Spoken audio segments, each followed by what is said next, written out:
What if that dull old Jefferson nickel sitting in your change jar is actually worth thousands of dollars today? 3 nickels that look ordinary but hide shocking secrets, 1 printing mistake, 1 wartime twist, and 1 mint mark mystery that could change your luck forever.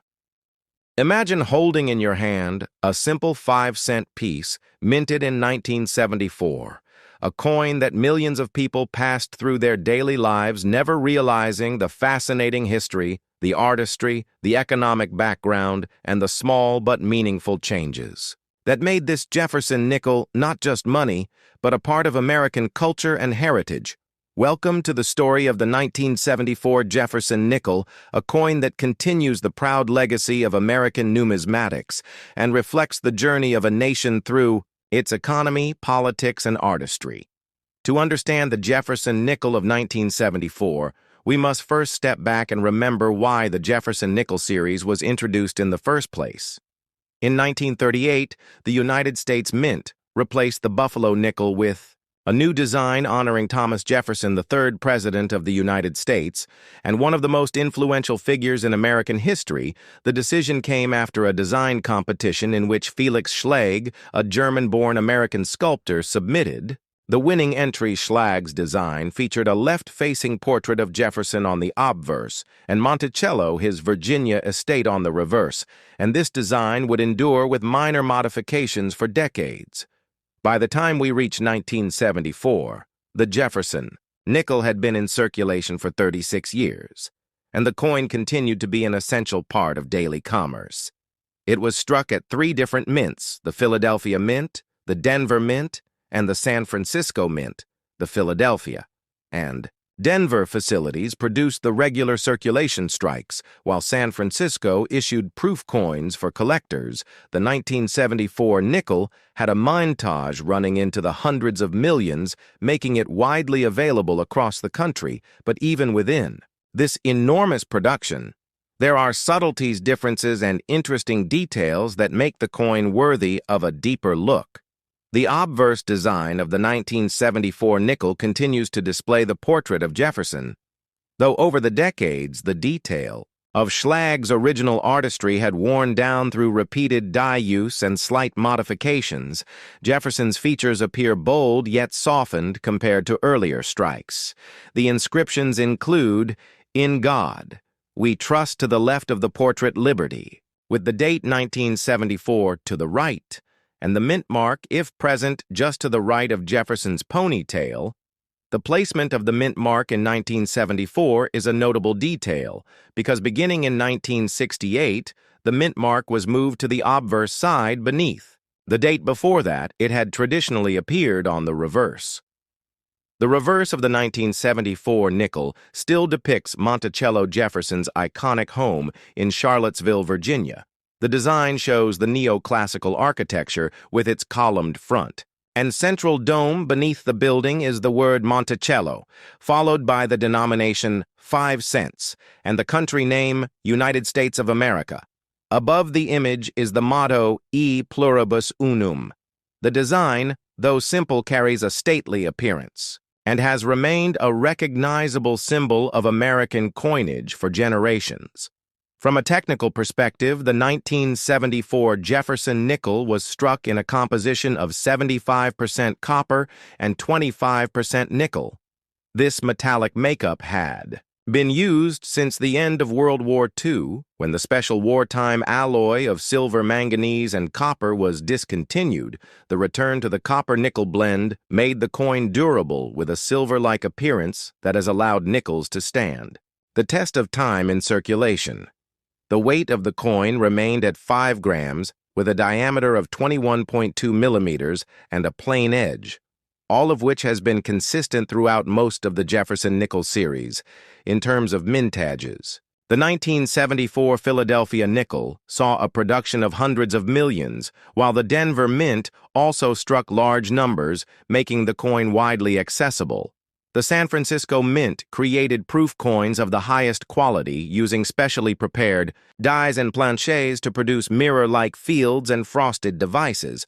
These proof coins were intended for collectors and not for general circulation, making them desirable pieces today.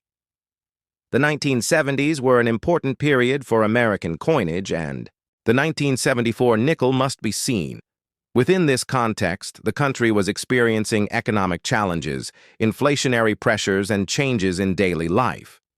The use of coinage remained central to commerce, vending machines, transit fares, and countless small transactions. The nickel especially played a vital role since it bridged the gap between the penny and higher denominations in daily trade. From a collector's perspective, the 1974 Jefferson nickel might appear common at first glance because of its large mintages. However, condition rarity plays a huge role. Coins that survive in uncirculated grades, particularly those with sharp strikes and attractive luster, are always of interest. Proof versions, especially deep cameo examples from San Francisco, are considered premium by collectors. Another fascinating aspect lies in error coins of 1974. As with any large-scale production, mint errors such as off-center strikes, double strikes, die cracks, or planchet flaws exist, and these mistakes can transform a common nickel into a rare collectible, commanding much higher value in the numismatic marketplace. The grading of Jefferson nickels, including the 1974 issue, is an area of study in itself. Professional grading companies evaluate strike, sharpness, luster surface, preservation, and overall eye appeal. The highest levels of mint state condition can drastically increase the desirability of a coin.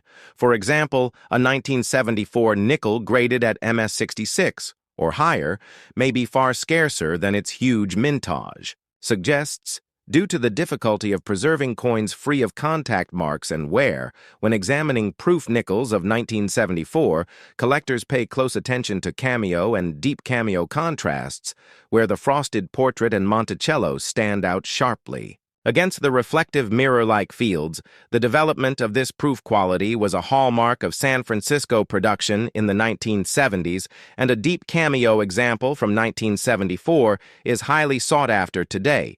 Beyond the numismatic factors, the 1974 nickel is a window into American life. At the time, it was the age of post-Vietnam society. The Watergate scandal was shaking. The political system, inflation was impacting the economy, and the American people were dealing with rapid cultural change. Yet through all this, the Jefferson nickel remained a constant symbol of stability in everyday commerce. To put the 1974 nickel into perspective, within the larger series, it represents a continuation of the long-standing Schlag design, which would remain in place until 2004. When the Westward Journey nickel series introduced new designs marking the bicentennial of the Lewis and Clark expedition. Thus, the 1974 issue falls within what many collectors call the classic era of Jefferson nickels, an era defined by traditional imagery and widespread use. For the advanced collector varieties of 1974, nickels can offer further intrigue. Die varieties, including repunched mint marks, doubled dies, and other small details, are studied carefully by specialists. Some varieties may only be known to a few experts, but they highlight the complexity and craftsmanship involved in minting millions of coins every year.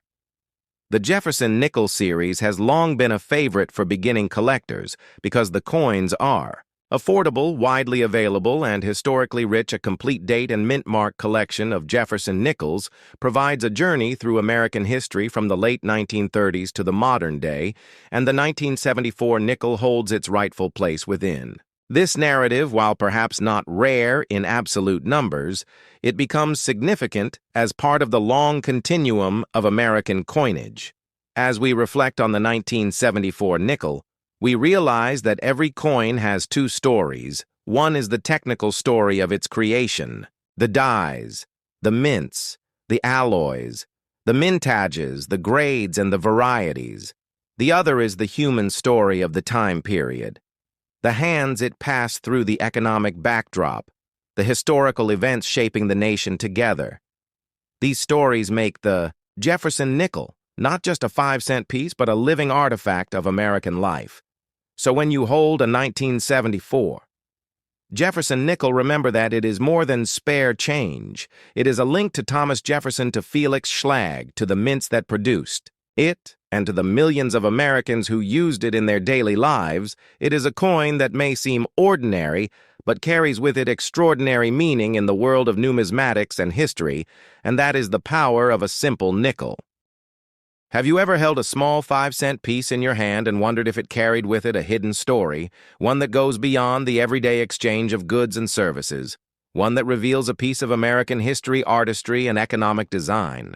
The Jefferson nickel of 1975 is one such coin, a coin that on the surface might seem ordinary because millions were struck and used in circulation, but upon deeper exploration, it unfolds into a remarkable journey through numismatic history, minting, practices, and the American spirit that continued to define coinage during the mid-1970s.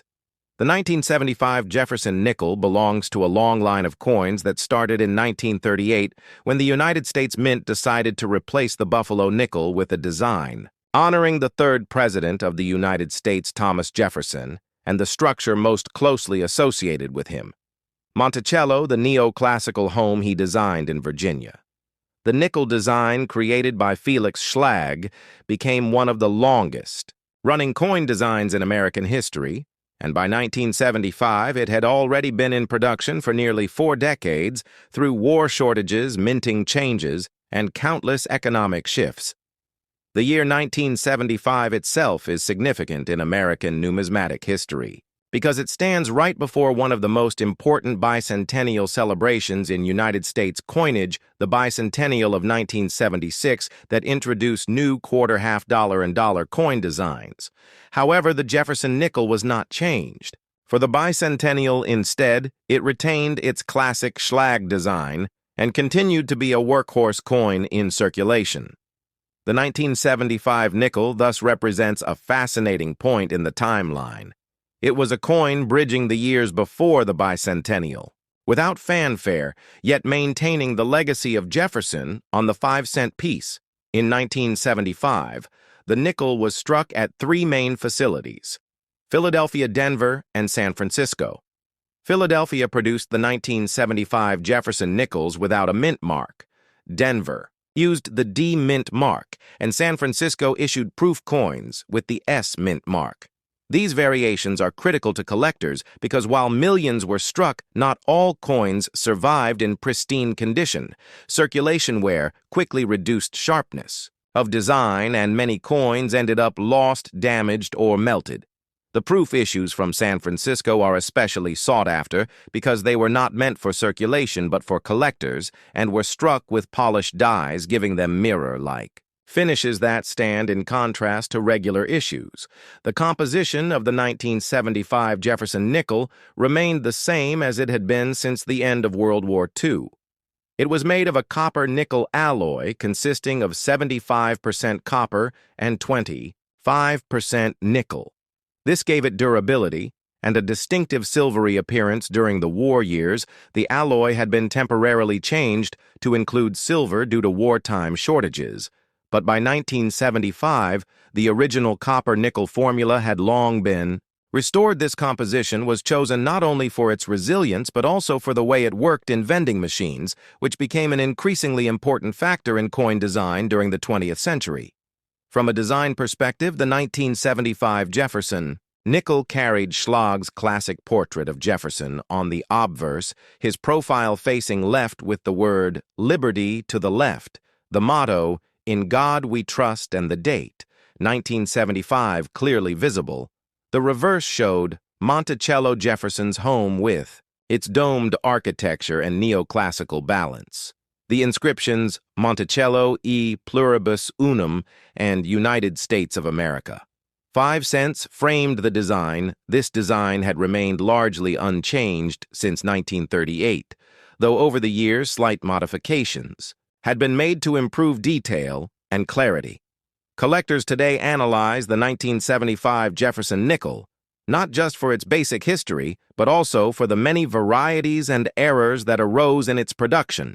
The mid-1970s saw high mintages, but also saw instances of striking anomalies, including off-center strikes, weak strikes, and die breaks that created fascinating error coins which now command significant interest in the numismatic market proof nickels from San Francisco in deep cameo condition, where the raised design appears frosty against mirror fields are particularly desirable and can bring high values when graded by professional services. The coin's historical context adds another layer of richness to its story. America in 1975 was a nation in transition, still healing from the Vietnam War, adjusting to economic pressures of inflation and oil crises, and looking forward to the bicentennial celebration of 1976.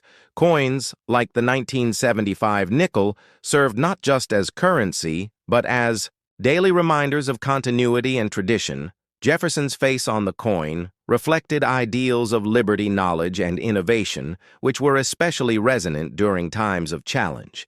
The nickel was small, yet symbolic, an object of everyday life.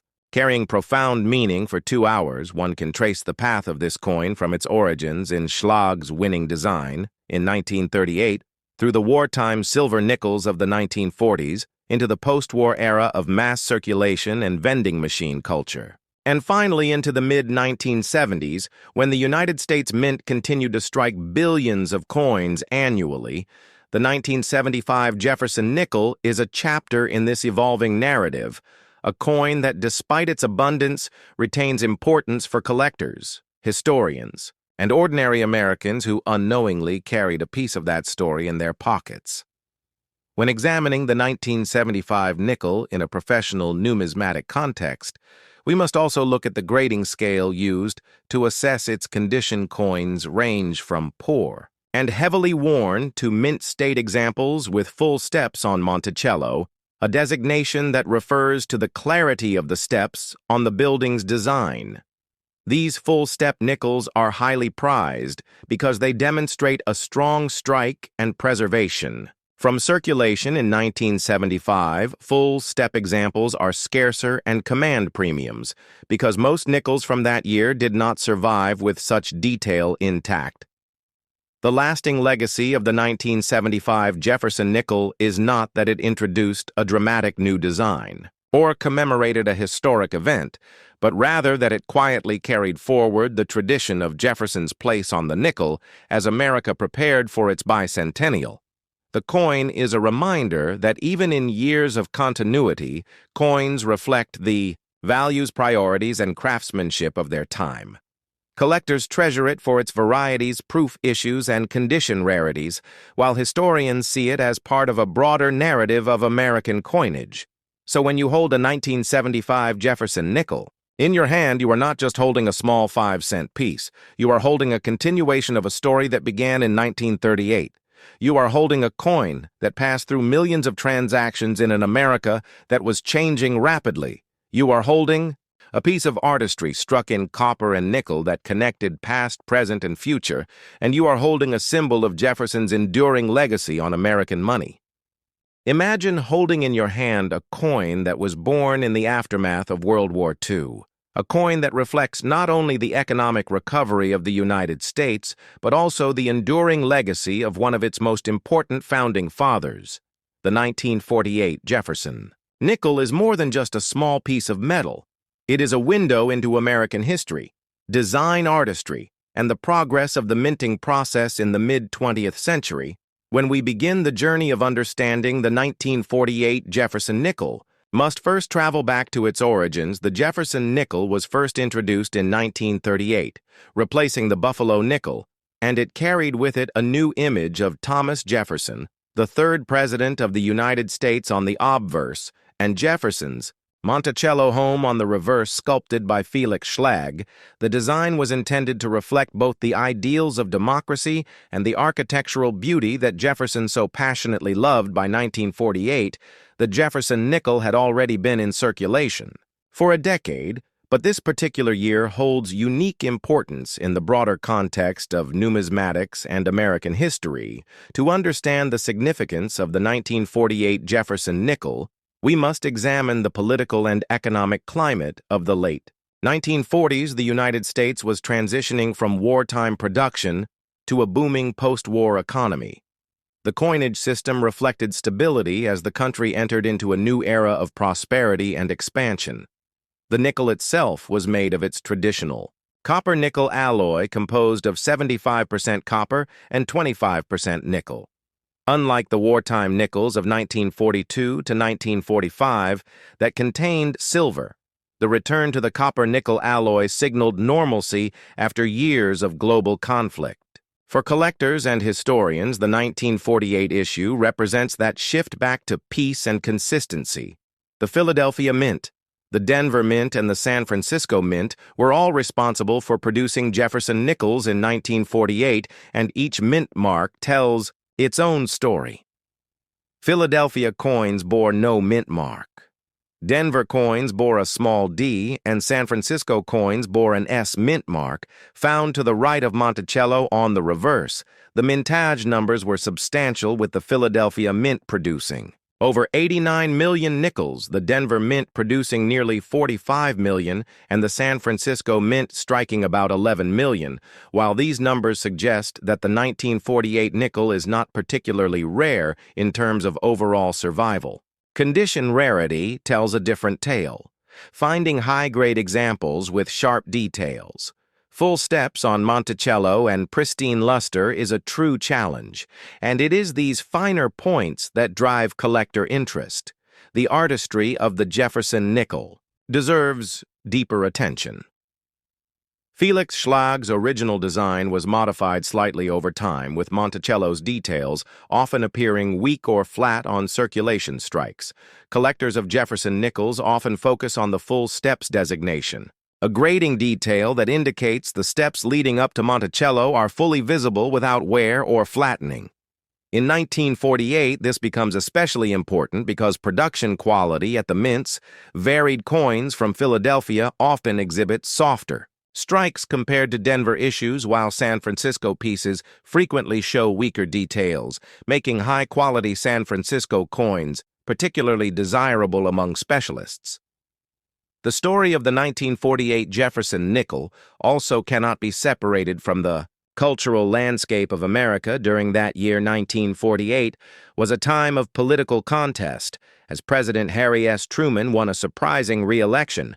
The Cold War was beginning to shape international relations. The Marshall Plan was actively rebuilding. Europe and domestically the United States was solidifying its identity as a post-war power. Against this backdrop, ordinary Americans carried 1948 nickels in their pockets, using them in everyday transactions at grocery stores, gas stations, diners, and movie theaters. The nickel became a silent companion to the daily lives of millions, embodying both Jefferson's vision and America's forward momentum. Condition rarity and grading standards make up another chapter in this coin's long history. Collectors today prize examples of the 1948 nickel in mint state condition. Those certified by professional grading services like PCGS and NGC often command premiums, especially when designated with full steps. A top-quality 1948 Jefferson nickel with full steps can transform an otherwise common date into a true prize within a registry set. In fact, registry set competition has elevated the status of even seemingly ordinary dates like 1948, as collectors seek perfection in every slot of their Jefferson nickel collections. Errors and varieties add another fascinating dimension. The 1948 Jefferson nickel is known for several die variations and minting anomalies, including repunched mint marks, doubled dies, and strike-through errors. Though not as dramatic as some other dates, these varieties capture the attention of advanced collectors, each one a reminder of the imperfections of the minting process and the human element behind machine-struck coinage. Studying these varieties gives us a glimpse into the technical side of mint production in the late 1940s, where dies wore out or were hand-punched with mint marks, creating subtle differences that have become treasures for specialists today. From a historical standpoint, the Jefferson nickel also reflects Jefferson's legacy as a thinker and statesman. Jefferson was not just a president, he was an author of the Declaration of Independence, a founder of the University of Virginia, an advocate for liberty and learning. His portrait on the coin is not just decorative, It is symbolic of the ideals of freedom, democracy, and architecture as an art of civilization. Monticello itself stands as a monument to Jefferson's intellect and vision, and in 1948, every coin that bore his home reminded Americans of that enduring legacy. For 2 full hours, one could explore the many branches of this coin's story, from minting techniques to historical parallels, from collector markets to cultural meaning. The 1948 Jefferson nickel is more than a simple piece of currency. It is a bridge between past and present, a tangible artifact of post-war America, and a continuing subject of fascination for numismatists around the world, whether tucked away in a collection certified in a holder or still occasionally found in circulation. The coin carries with it 75 years of history, artistry, and the enduring image of a man who helped shape a nation.